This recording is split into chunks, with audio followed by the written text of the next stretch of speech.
I just love the fact that January transfer window also came to an interesting end as far as I'm concerned, and coupled with the fact that a Nigerian, for me, actually made the headline, probably maybe the biggest move from January windows in Ademola Lookman, moving to Atletico Madrid, from Atalanta at the end. I mean, we saw the old drama, from last summer as well, but quite a number of people are glad that finally, everything was actually laid to rest, and that the boy, was able to move to Atletico Madrid. I felt very, very bad, sad for Fenerbahce, because I thought you did everything right to get Lookman. So yeah, I was going to say, I was excited that I didn't go to Turkey at 26. I didn't say that I wasn't happy that I moved to Spain. I said I felt bad for Fenerbahce. Because I think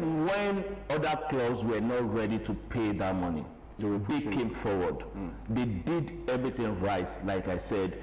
It was just Atletico saying, we are not selling to you. We prefer, because I think some of the conditions, that or some of their requirements, what they required of Fenerbahce were not asked of Atletico Madrid. Like, for example, saying payment of 60%, of the transfer fee upfront. The same was not applied, to Atletico Madrid. But I think that was just down to the relationship between these two clubs, what they shared and all of that. But it's also down to the player. Because I think it was down to was offering Ademola was more than Atletico Madrid is offering 6 million, or offered 6 million. Fener is offering about 9 million. That's something to think about if you look at what you are currently being paid at Atalanta. So you probably look at it as, okay, this is a very, very big lift. This is a very big increment. But looking at the viability of the leagues, looking at which of the leagues is more stronger, I think it's more easier for Turkish club to offer you more or tempting salaries just for you to come to their league than what a Spanish club would offer you.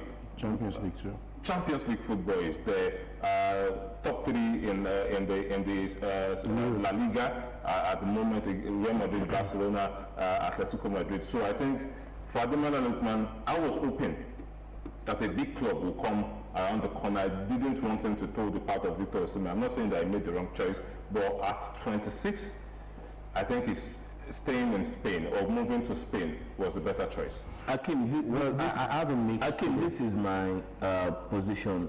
I think I respect what Emmanuel actually said. At the end, I'm happy that he moved to Spain. But I was looking at it from both clubs' perspective.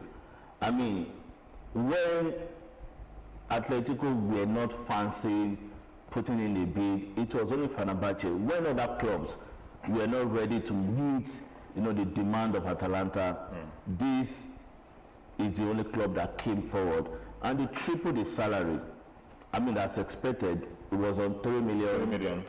They came, offered him 9 million, which is what a player of his stature should be earning in the first place. Yeah. They did that, and the player also gave, his words to Fenerbahce.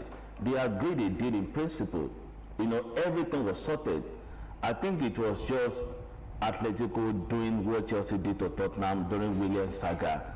Due to some kind of relationship. Oh, Atletico, Atalanta, I think I'll need this player. Like it was an afterthought. I'll need this player. How far? Sell him to me. Can we talk? I'll give him this. I'll pay the 35 million. Don't worry.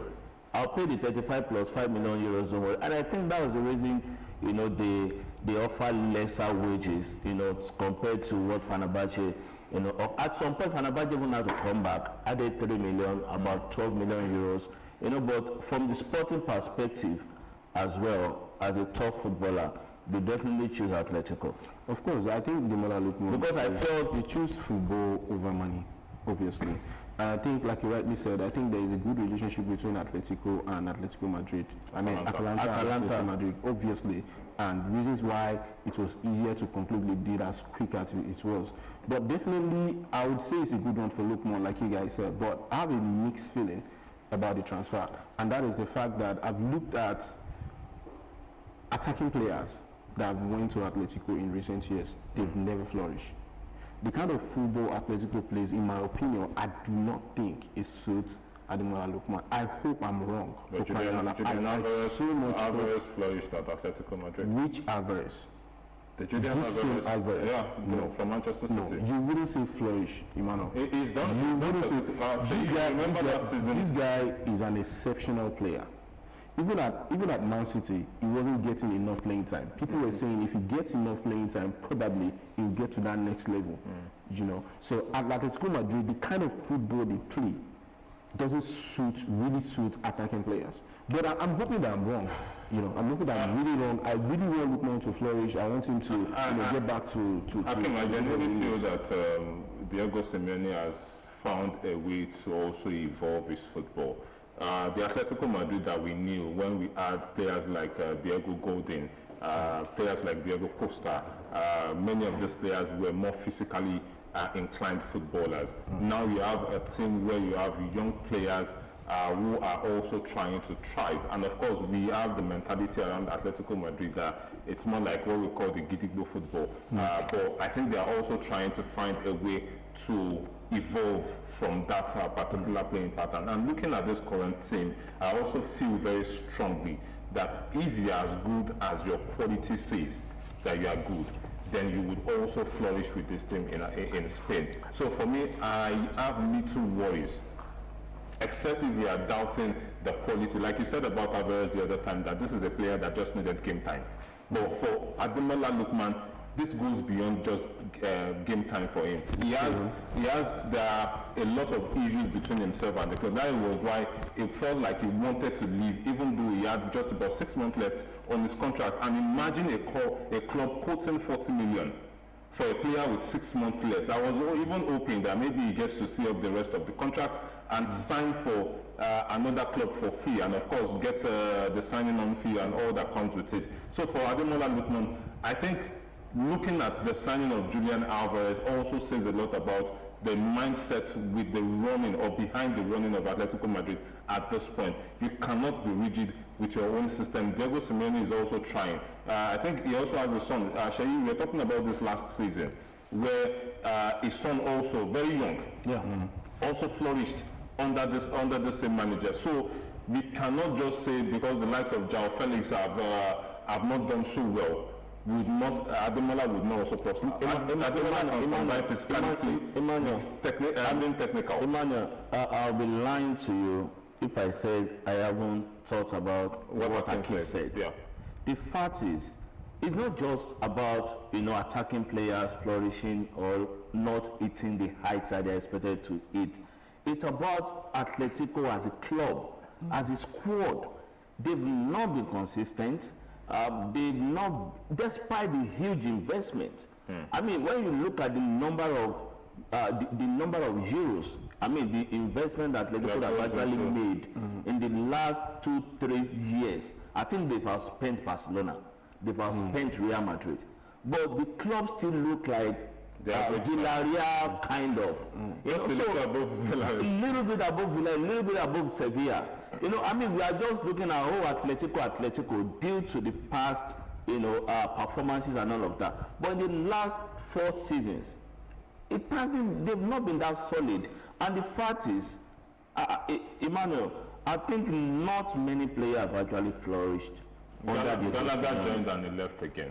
Not many and that was a player that looked like someone that can play on seriously. the field. The case of Julian Alvarez is also valid. But I mean, we know this guy to be. How about you make your own luck at clubs like this? I had high expectations of Gallagher when he joined Atletico Madrid. Looking at how physical. Emmanuel and Kim, I think we have to let. Of course, we will still have enough time to discuss. Ademola Lookman, the move, and all of that. But let's talk about what actually transpired yesterday, I mean, that was the Carabao Cup semi-final second leg between Chelsea and Arsenal at the Emirates. The first leg ended to, I think, 2-3. Yeah, 2-3. 2-3 is the correct score. The football scores. That's the correct Yeah, I get what you're saying. So you should know what I'm saying. I understand you. Chelsea were the home side at the first leg. You still don't get it. It seems you are a Jew guy. You know what I mean by a Jew? You know, to all those guys that played all those their white paper stuff that they stick. You know, 2-3 is the correct score. I wouldn't know you were going there. I keep on smiling. Oh my. So 2-3, that was the first leg. But the second leg, 1-0. Too comfortable, like no urgency, no desire to get the goals. I looked at the lap yesterday and I was wondering, was this player properly scouted for Chelsea, or is it just been wrongly used? Now he's played under two managers in the same club, and still we can't get the best out of Delap at this point. Then you also have an attack that seems like there was no bite coming from it. So if you played the first half of the game just to ensure that you did not get to concede any goal, going into the second half, what was the plan? Well, I also understand the fact that maybe for the likes of Pedro Neto that was not available, Rhys James that was not also available, Rhys was not available for this game, maybe affected the way they set up for that game. But at the same time, what was the plan for getting a goal in that one? They were not looking like a team that wanted to bite. I think maybe that was the word I'm looking for. And I felt they were too comfortable. Even up until the time when Kai Havertz got the goal, Chelsea were not looking like they wanted to. The goal was coming from anywhere. So for me, maybe I will agree with him that yes, you are setting up against one of the best sides. Sheyi was asking me about the set piece. I like the way the manager Rosenio went about defending those set pieces. We knew Arsenal were going to try as much as possible to cause chaos in the box. So they decided to throw three players off the box. Yeah. Throw them away. So it makes it difficult for, because you also have to monitor those three players that are outside, because the moment the ball comes out of the box, there's three players who can do the running and that is genius. But at the end of the day, we know Arsenal to be what they can be. There was also a point where I think it was in Campe who had a header that almost got in but didn't go in, and it was genius. I like the fact that yes, this manager looks like somebody who has an initiative and looks at the opponent and reads what they do and responds to it. That worked for Chelsea. By the end of the day, 3-5-2 was not just the stuff for Chelsea. I understand that the players were trying as much as possible to do their best to go towards what the manager is telling them to do. But it wasn't something that I like to see, especially when it comes to a game of football of that high profile, especially knowing fully well that you have lost your own match. You've lost your own match at your own turf. Then what is stopping you from going all out? Is it the fear that Arsenal were going to actually get more goals than you? Because that happened in the first leg. For me, I think if you're a fan of Chelsea yesterday, there was no way. I'm surprised that Hakim enjoyed the game. But I'm not so. That's I'm not so sure that fans enjoyed that game yesterday. Man, I think they are making. I think tactically. That was why I said tactically. I can understand what the coach is saying. So if you can understand what he's trying to do tactically, why would you say you don't enjoy watching a tactical game? No, I think he made a valid point. Where's the goal coming from? Let me answer that. I didn't want to interrupt when you were talking. Okay. At the second half, you saw when Estavio, Palmer, and Kowe coming in. Yeah. That was where the goal was supposed to come. It didn't come. Yes, we are here analyzing. If he had got 1 or 2 goals, we will not be here today. We will not be here today. It's fine that you tried something and then it didn't work. What I would not agree or accept with you is not trying anything. I understand. So this man have tried something, it didn't work. Doesn't mean he tried something against West Ham, it worked. All right. He tried against Napoli, it worked. It's football. Sometimes it doesn't work. All right, guys. But I think we just have to be careful. The fact is, what he tried didn't work. We cannot analyze perception. Exactly. We cannot just Because I cannot analyze what you actually threw forward now. Chelsea had more touches, more. Yeah, because he said they set up a defensive way. I saw the possession. Yes, because he said it was the defensive. How does the defensive team have more shots, more this, more that? Do you know the number of sideways? Who was playing low block yesterday? Hold on. Who was playing low block? Please, guys. Who was playing low block? You are many backward passes. Come on, because if you are talking about possession, it is relative. No, Akim, who had more touch in the opposition box? Who had more touch in the opposition box? The back pass team had more touch in the opposition box. Come on. Akim, just hold on a bit. I think okay, guys, no. Let's go on this break. Let's hear the two managers. Let's hear their analysis about this whole game. Akim felt Chelsea dominated, but Emmanuel was like the result stated otherwise. But let's hear from the horse's mouth. Liam Rosino and Mikel Arteta react to the result yesterday at the Emirates.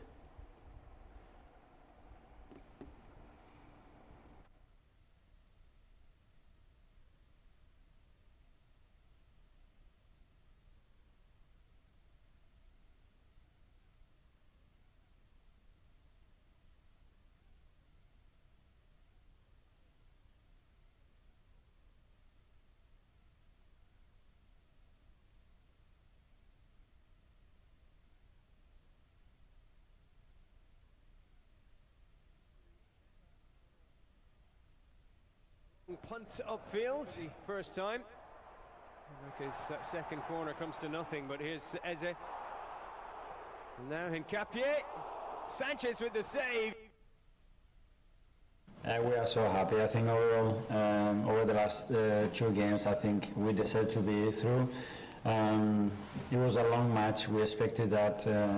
We wrapped it up at the end in a beautiful way, with Kai scoring the goal in the manner that he did, and the reaction from the crowd, the starters, the finishers, the staff. It just was magical. So really happy because it was a really tough match against a great opponent, and we're in Wembley. Yeah, Pedro and Reece, small knocks. They're just in too much pain for tonight. They're giving everything. You know, they would always put their hand up to play. Reece is an incredible captain and leader, and Pedro's an outstanding professional and a great player. Esteval, I have to say, for him, at 18 years old, to go through something very personal for him, to fly to Brazil and fly back in 2 days to make sure he could play in this game, says everything about the character and spirit I want for this team. And in terms of, again, Cole gave us an incredible 90-minute performance. The reason we fought back against West Ham, we have to take care. He's a gem. We have to take care of him and make sure he's right for the whole season.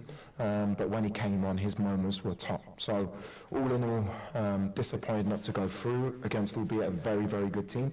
But we can't let this setback affect our future.